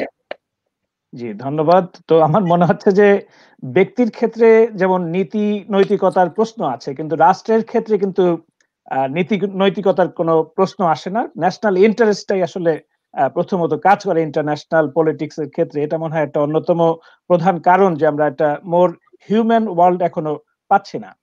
তো অ্যাম্বাসেডর রিয়াজ হামিদুল্লাহর কাছে আমার নেক্সট প্রশ্ন, সেটা হচ্ছে বাংলাদেশের যে ভিশন 2030 এবং ভিশন 2041, যে হাই ইনকাম কান্ট্রি হওয়া, এজন্য বাংলাদেশ সরকারের মানব সম্পদ উন্নয়নের কোন ধরনের পরিকল্পনা রয়েছে? অনেক ব্যাপ্ত প্রশ্ন এটা। রূপকল্প 2021 এবং 2041-এর কথা আপনি বললেন। এই মুহূর্তে তো একদম স্পেসিফিক্যালি পড়ার না, এটা আমার মনে হয় অনলাইনে চেক করে নিলে আমরা দেখতে পাবো যে কি পরিমাণ বিনিয়োগের কথা বলা হচ্ছে এবং কি ধরনের টার্গেট গুলো আছে। আমি এই কনটেক্সটে একটা মৌলিক জিনিস একটু ফ্ল্যাগ করা আমার মনে প্রয়োজন, যে এখানে হেগেই আইসিসি এবং আইসিজের কার্যক্রম এখন চলমান রয়েছে। সেগুলো দেখে এবং প্রফেসর সিদ্দিকী রোহিঙ্গা ইস্যুটাকে রেফার করলেন, একটা জিনিস আমার মনে হয় একটা কথাই বলা প্রয়োজন, যে রাষ্ট্রযন্ত্র এবং আমরা যারা সেটার সাথে সম্পর্কিত, আমরা অনেক সময় অনেক ধরনের সীমাবদ্ধতা, যেগুলো হয়তো ফিজিক্যাল সীমাবদ্ধতা না, সেগুলোর মধ্যে অপারেট করি। অনেক যেগুলো কখনোই প্রকাশ করতে পারবো না, হয়তো আমার কাছে মনে হচ্ছে অসম্ভব রকম, মানে আমরা হয়তো প্যাশনেট বা ইমোশনাল হয়তো ফিল করছি যে বলার জন্য, কিন্তু বৃহত্তর স্বার্থে সেটা শর্ট টার্ম ইন্টারেস্ট না, এটা লং টার্ম ইন্টারেস্টে অনেক কিছু দেখলেও সেখানে অনেক সময় প্রকাশ করা যায় না। এটা কেবল এটা যে বাংলাদেশের ক্ষেত্রে প্রয়োজন, অনেক ক্ষেত্রে প্রয়োজন এই জিনিসটা আমার মনে হয়। সেই জন্যই অনেক সময় আপনারা বলতে পারেন যে অনেক কথা আমরা ডিপ্লোম্যাটিক্যালি আনসার করছি অথবা এড়িয়েছি। বিষয়টা এড়িয়ে যাওয়া না, বিষয়টা হচ্ছে অনেক কিছু বলাটা অনেক অনেক কারণে বলা হয়তো ঠিক না। এটা বলা যে যায় না তা কিন্তু না, বলা ঠিক না, কারণ সেখানেও কিন্তু রাষ্ট্রের স্বার্থ জড়িত রয়েছে। এই জিনিসটা আমি খুব অনুরোধ করবো যেন আমরা একটু বড়ভাবে রাখি, কারণ কারণ আমি একদম সাক্ষাৎ এখানে দেখতে পাচ্ছি যে কি হবে, এবং খুব সীমিত পরিসরে ছোট রুমের মধ্যে যে আলোচনাগুলো হয়, একদম প্রথমে আমি আই হ্যাভ টু অ্যাকস্ট ইট, তাতে দেখে এই অনুধাবনটা আমি শেয়ার করতে চাচ্ছি। সেক্ষেত্রে অভিবাসনও কিন্তু তার বাইরে না, নিয়মিত নিরাপদ অভিবাসন আমরা বলে আসছি। আপনি যদি নিউ ইয়র্কে একটা 1 মিলিয়ন লোকের প্রসেশনও করেন, ওয়াশিংটনকে বা আপনি জেনিভাতে বা লন্ডনেও সেক্ষেত্রে খুব বেশি যে অনুরণন বা সৃষ্টি করতে পারবেন, হয়তো কিছুটা হবে, পার্লামেন্ট ডিবেট হবে, কিন্তু তারপরে আমরা তো, আমার একদম পরিষ্কার মনে আছে যে প্যারাগ্রাফ 29 এজেন্ডা 2030 যখন নেগোশিয়েট করা হলো, যেখানে পরিষ্কার করে বলা আছে যে সেফ অর্ডারলি রেগুলার মাইগ্রেশন আনইকুইভোকাল প্রনাউন্সমেন্ট আছে। আজকে 5 বছর হয়ে গেল, সেখানে আমরা কেন পৌঁছতে পারি? ওই জন্য খুব কনসিয়াসলি বলেছি যে এটা অত্যন্ত গভীর একটা জিওপলিটিক্যাল ইস্যু, আমাদেরকে সেই জিনিসটা মাথায় রেখে করতে হবে। কথা বলছি আপনাকে যে ইউরোপিয়ান ইউনিয়নে 2012 সাল থেকে শুরু করে যে আলোচনা শুরু হয়েছে এগেইন সেফ অর্ডারলি রেগুলার মাইগ্রেশনের জন্য বাংলাদেশের সাথে, সেখানে একটা এসওপি ডেভেলপ করা হয়েছে। এখন পুরো জিনিসটা কিন্তু বাংলাদেশের সাথে ইউরোপের দেশগুলোর যে সম্পর্ক তার মধ্য দিয়ে প্রবাহিত হবে। ইউরোপ যেমন করে আফ্রিকার সাথে মাইগ্রেশনের ব্যাপারে একইভাবে কথা বলছে। তো আমি রিকোয়েস্ট করবো যে আমরা এই জিনিসটার জন্য একটু খেয়াল রাখি। আমাকে একটু ক্ষমা করতে হবে, আমি একটু জি জি আমি পর্যায়ে বিদায় নিতে চাচ্ছি। জি থ্যাংক ইউ। জি, এখন বিকাশ চৌধুরী বড়ুয়ার কাছে আমার প্রশ্ন হচ্ছে যে নিরাপদ ও সুশৃঙ্খল অভিবাসনের জন্য বাসুকের স্বপ্ন এবং দর্শন কি? বাসুক, যেহেতু আমরা আমাদের নামটাই হচ্ছে বাসুক ডায়াসপোরা এন্ড ডেভেলপমেন্ট, আমাদের প্রথম এবং প্রধান লক্ষ্যই হচ্ছে যে ডায়াসপোরাদের যে উন্নয়নটা, সার্বিক উন্নয়ন কিভাবে হতে পারে সেই জন্য সে লক্ষ্যে কাজ করে যাওয়া। তো আমরা এই ব্যাপারে আমরা মোটামুটি যে আন্তর্জাতিক যেসব প্ল্যাটফর্ম আছে তাদের সাথে একসাথে নিবিড়ভাবে কাজ করছি। আপনি শুরুতেই বলেছেন global forum on migration and development, তো কিন্তু যে হারে আমরা এক্সপেকটেশন সেইটা এখন আমরা রিচ করতে পারছি না, এবং সেটা অনেক অনেক অনেক কয়েকটা ফ্যাক্টর কাজ করে। যেমন আপনি যদি জিসিএম এর কথাই ধরেন, যেটা global compact of orderly and regular migration, কিংবা নিউ ইয়র্ক ডিক্লারেশন যেটা আছে, সেখানে বলা হয়েছে যে যে মাল্টি স্টেক হোল্ডার্স যে ডায়ালগ অন মাইগ্রেশন ডেভেলপমেন্ট, তো ইন দ্য লাইট অফ আপনার এসডিজি 17, যেখানে বলছে যে আপনার রিভাইটালাইজেশন অফ গ্লোবাল পার্টনারশিপ। আমার মনে হয় যে এই যে global partnership of different stakeholders, including the civil society, development organizations like Ramru, at the same time government, এই পার্টনারশিপটা, ইফেক্টিভ পার্টনারশিপটা এখনো পুরো উঠে নেই, কিন্তু এটা দীর্ঘদিন চলে বসছে। ফলে 2007 সালে আপনার যদিও বা জিএফএনডি এটা শুরু হয়েছে, এখন অলমোস্ট 13 ইয়ার্স, কিন্তু সেই পর্যায়ে আমরা এখনো পৌঁছতে পারিনি। আমরা এমন না যে আমরা কিছু করতে সক্ষম হইনি। আমি যদি জিএফএমডির দিকে ফিরে যাই, জিএফএমডিতে আমাদের প্রথমে যে সিভিল সোসাইটির অবস্থানটা কোথায় ছিল, আমরা জিএফএমডিতে দুটো পার্ট আছে, আপনারা জানেন, যে সিভিল সোসাইটি পার্ট, একটা government part. Civil societies in the beginning were not allowed to participate in the government sessions. আমরা অনেক ফাইট করে তখন বলা হলো যে ঠিক আছে, তোমাদের সিভিল সোসাইটি থেকে যেসব রেজলিউশনস আসবে, কথা বেরিয়ে আসবে, ওগুলো গভর্নমেন্ট সেশনে প্রেজেন্ট করার জন্য একজন প্রতিনিধি পাঠানো হোক। সেইভাবে প্রথমে একজন গেল, এটা আমি বলছি 2017 প্রথম হলো। এরপরে আমরা বললাম যে না, আমরা একজন পাঠালে সন্তুষ্ট থাকবো না, আমরা আমাদের কথা বলতে চাই, আমরা সবাই উপস্থিত থাকতে চাই সরকার পর্যায়ে। তখন বলা হলো না ঠিক আছে, তোমরা হাফ এ ডে গভর্নমেন্ট সেশনে তোমরা থাকতে পারবে। তো এইভাবে আমরা একসময় আমরা টেবিলে অপর প্রান্তে ছিলাম, এখন আমরা কিন্তু সরাসরি সরকারের সাথে নেগোশিয়েট করছি, দেন দরবার করছি, কথাবার্তা বলছি, আমাদের সমস্যাটা তুলে ধরছি। তো অতএব কিছুটা প্রোগ্রেস তো হয়েছে, but it's a long way to go. Thank you. ধন্যবাদ বিকাশ চৌধুরী বড়ুয়া। আমার সর্বশেষ প্রশ্ন, কারণ আমাদের সময় প্রায় শেষ হয়ে এসেছে, প্রফেসর সিদ্দিকীর কাছে, যে অনিরাপদ বা ঝুঁকিপূর্ণ অভিবাসন বন্ধে বাংলাদেশে কি কোন ধরনের প্রচারণা কি আছে কি?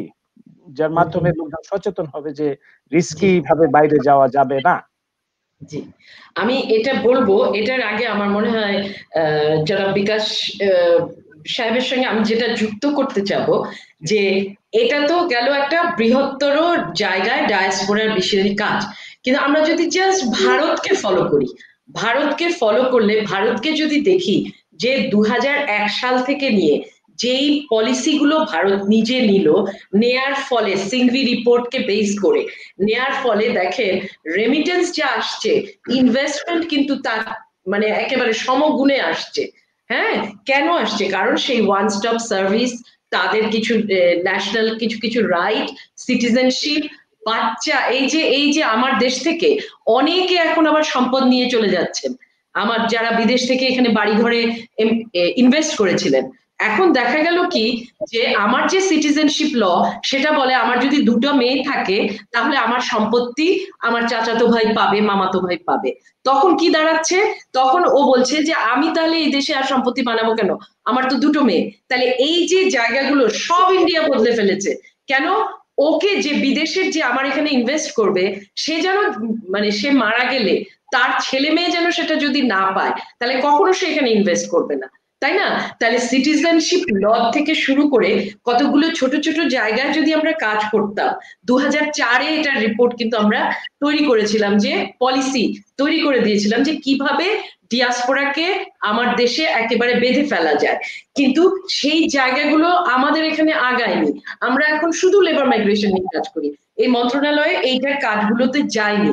এই কাজে যদি বিকাশ তাদের অনুরোধ করব তারা যদি এই কাজগুলোর দিকে আপনাদের কাজটা আরেকটু নিয়ে আসেন এইখানটায়, যেমন একটা হচ্ছে ওই দেশে ইন্টিগ্রেশন, আর আরেকটা হচ্ছে কেন রিটার্ন, ওই চিন্তা শুধু না করে ওই দেশে যারা আছেন তাদের রাইটফুল ইন্টিগ্রেশনের জন্য ইউরোপ, ইংল্যান্ডে কিন্তু আমাদের প্রচুর কাজ আছে উইথ 2 ইউনিভার্সিটি, সাসেক্সের সাথে অন্যান্য ইউনিভার্সিটি, সেখানে দেখেছি চাইল্ডের সমস্যা, গেটওয়াইজেশন ওই দেশে, ওই জায়গাগুলোতে একটা কাজ আমার বাংলাদেশিদের দরকার। আর আরেকটা হচ্ছে ইনভেস্টমেন্টের জন্য টোটাল অ্যাটমসফিয়ারটাকে যে করার জন্য যে ছোট ছোট কাজ, সিটিজেনশিপ ল পরিবর্তন থেকে শুরু করে ওই কাজগুলো আমরা একসাথে করতে পারি। আর ইরেগুলার মাইগ্রেশনের বিরুদ্ধে প্রচুর প্রোপাগান্ডা, প্রচুর, বাংলাদেশে যাবেন না, এটা করবেন না, এইভাবে গেলে বিপদ হবে, সিনেমা বানিয়েছি, আমরাই বানিয়েছি 5টা সিনেমা নাটক বানিয়েছি এবং টিভিতে দেখানো হয়েছে, এগুলো রোড শো হয়েছে, কিন্তু সেই মানুষটাই ওই যে আমাকে পরে ঘুরে দাঁড়িয়ে বলবে যে আপনি যাওয়ার ব্যবস্থা করে দেন ফরমাল চ্যানেলে, তারপরে আপনার অনিয়মিত অভিবাসনের বিরুদ্ধে কথাটা শুনবো। তাহলে এগুলো হচ্ছে, শুধু পয়সা খরচ হচ্ছে, কিন্তু এগুলোর ফলাফল তৈরি সম্ভব না। জি জি, এখন বিকাশ দা আপনি কি লাস্টে কিছু বলবেন, একটা সংক্ষেপে যদি কিছু বলতে চান? আমি তাসনিয়া আপার কথা সূত্রে ধরে বলছি, আসলে উনি যেটা বলছেন খুবই যুক্তিপূর্ণ এবং অর্থবহ কথা, যে রেমিটেন্সের কথা বললেন। বাস্তব আমরা যখন রেমিটেন্স কাজ শুরু করি 2006 সালে, এবং আপনার শুনে হয়তো অবাক হবেন, তখনও পর্যন্ত কিন্তু যে প্রবাসী যে বাংলাদেশিরা আছে, আমি ফরগেট অ্যাবাউট নেদারল্যান্ডস, ইভেন আমরা ইউকে তো কাজ করেছি, ওনারাও খুব একটা যে অবগত ছিলেন যে রেমিটেন্স যদি বৈধ পথে পাঠানো যায় কি কি সুবিধা অ্যাভেলেবল বাংলাদেশ প্রান্তে, জানতেন না, সেটা একটা। তারপরে আমরা রেমিটেন্সের ব্যাপারে আমরা কিন্তু আবার যে রেমিটেন্স ফর কমিউনিটি ডেভেলপমেন্ট বলছি, আমরা বলছি যে 10 জন মাইগ্রেন্টস অথবা ডায়াসপোরা এক হয়ে যদি একটা কমন ফান্ড তৈরি করে এবং সেই ফান্ডটি যদি দেশে কোথাও যদি একটু যেমন কিছু এন্টারপ্রেনার করে, ফর এক্সাম্পল আমি একটা এক্সাম্পল দিয়ে শেষ করবো, সেটা হচ্ছে যে 10 জন migrants based in UK and America, তারা হবিগঞ্জে একটা ডায়াবেটিক্স হাসপাতাল করেছে। প্রায় 10 বছর, প্রায় অথবা 7-8 বছর আগের কথা। তখন এই হবিগঞ্জের মতো এলাকাতে তাদের ছিল 8,000 রেজিস্টার্ড ডায়াবেটিক পেশেন্ট। তো এটা একটা বিরাট একটা medical service to the community, plus তারা লোকালি জব ক্রিয়েট করলো। তো এই জবের প্রসঙ্গে আমি একটা কথা বলছি, সেটা ডায়াসপোরা ইনভেস্টমেন্ট, যেটা আপাও বলেছেন যে ডায়াসপোরা ইনভেস্টমেন্টটাকে কিভাবে এনকারেজ করা যায় এবং ডায়াসপোরা ইনভেস্টের জন্য আপনার ক্ষেত্র তৈরি করতে হবে, সেই ধরনের ফ্যাসিলিটিস দিতে হবে, ইনসেন্টিভ দিতে হবে সরকার থেকে। তো এটা এবং সেটা এট দ্য সেম টাইম অবহিত করতে হবে যারা ডায়াসপোরা আছে, সেই কাজটা হচ্ছে কিনা এই ব্যাপারে আমার যথেষ্ট সন্দেহ আছে। কারা করবে সেটা আপনারা ভালো জানেন। তো আমার দিক থেকে এইটুকু। Thank you. জি, অনেক অনেক ধন্যবাদ বিকাশ দা। তো আমরা আমাদের সময়ের প্রায় শেষ পর্যায়ে চলে এসেছি। তো ব্রিটিশ বাংলা নিউজের পক্ষ থেকে আজকের অতিথি জনাব রিয়াজ হামিদুল্লাহ, যিনি কিছুক্ষণ আগেই চলে গেছেন, তিনি নেদারল্যান্ডসে নিয়োজিত বাংলাদেশের রাষ্ট্রদূত, তাকে আমরা ধন্যবাদ জানাচ্ছি, যদিও উনি কাছে নাই। তারপর অধ্যাপক ডক্টর তাসনিম সিদ্দিকী, যিনি chair refugee and migratory movement research unit RMMRU, তাকে অনেক অনেক ধন্যবাদ। আপা, আপনাকে ধন্যবাদ জানাচ্ছি আপনার আসার জন্য। এবং জনাব Bikash Chowdhury Barua, chairman Basuk diaspora and development, আপনাকে অনেক ধন্যবাদ জানাচ্ছি আপনাদের এই মূল্যবান সময় ব্রিটিশ বাংলা নিউজকে দেওয়ার জন্য। আপনারা কি দর্শক শ্রোতাদের কিছু বলবেন? ধন্যবাদ। আমি ব্রিটিশ বাংলাকে ধন্যবাদ জানাচ্ছি এই অনুষ্ঠানের জন্য, এবং বিশেষ করে দুজন বিজ্ঞ ব্যক্তি আমাদের সাথে ছিলেন, এবং তাসনিম আব্বার সাথে আমাদের একটু কাজ করার সুযোগ হয়েছে। আমি ওনার সাথে একবার, আমার এক বন্ধু মোহাম্মদ জাহাঙ্গীর সাংবাদিক, আমরা একসাথে কাজ করছি। ওনার সাথে আমি একটা টিভি টক শোতে জয়েন করেছিলাম। তখন গোটা বিষয় নিয়ে আমার কিছুই জানা ছিল না, বাট শিখছি তখন, এখনো শিখছি অবশ্য। উনি আমাদের সৌভাগ্য যে উনি বাসুকের জন্য ছোট্ট একটা সার্ভের মতো করেছিলেন, সেটা ওই যে weather remittance can empower women, এই ধরনের একটা কাজ করেছিলেন। এবং আমি কৃতজ্ঞতা আছি যে উনি এখানে এসছেন, এবং অফকোর্স আমাদের অ্যাম্বাসেডর সাহেব, উনিও closely involve with GFMG whole process. তো আপনাকে ধন্যবাদ তাসনিম আপা, আপনাকে ধন্যবাদ, এবং ডক্টর মুজিবুর রহমান এবং British Bangla, thank you very much. জি, তাসনিম সিদ্দিকী আপা, আপনি কি কিছু বলবেন?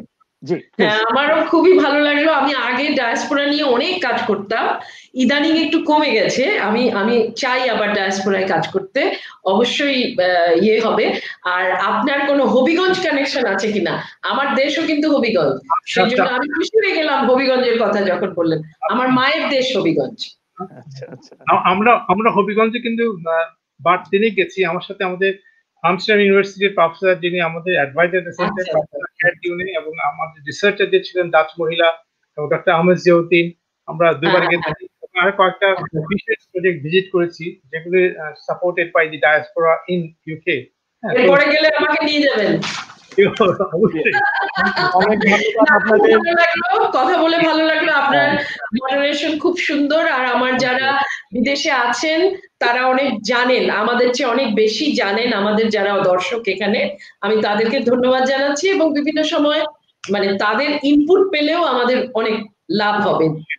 জি, অনেক ধন্যবাদ প্রফেসর সিদ্দিকী। এবং আমি বিশেষভাবে ধন্যবাদ জানাতে চাই বিকাশ দাকে, কারণ বিকাশ দা হচ্ছেন বাসুক ডায়াসপোরা অ্যান্ড ডেভেলপমেন্টের চেয়ারম্যান, যার সাথে যৌথ উদ্যোগে ব্রিটিশ বাংলা নিউজ আজকের এই অনুষ্ঠান করেছে। এজন্য আপনাকে বিশেষ ধন্যবাদ। আর আমি এখন দর্শক শ্রোতাদেরকেও অনেক অনেক ধন্যবাদ জানাচ্ছি দীর্ঘক্ষণ যাবত আমাদের সাথে থাকার জন্য। আমি ডক্টর মুজিবুর দফতরি অনেক অনেক ধন্যবাদ জানাচ্ছি আপনাদেরকে, দর্শক শ্রোতাদেরকে। আপনারা ভালো থাকবেন, সুস্থ থাকবেন এবং অন্যকে ভালো রাখবেন, সবার জন্য শুভ কামনা করছি। দেখা হবে আগামী অনুষ্ঠানে। Bye for now.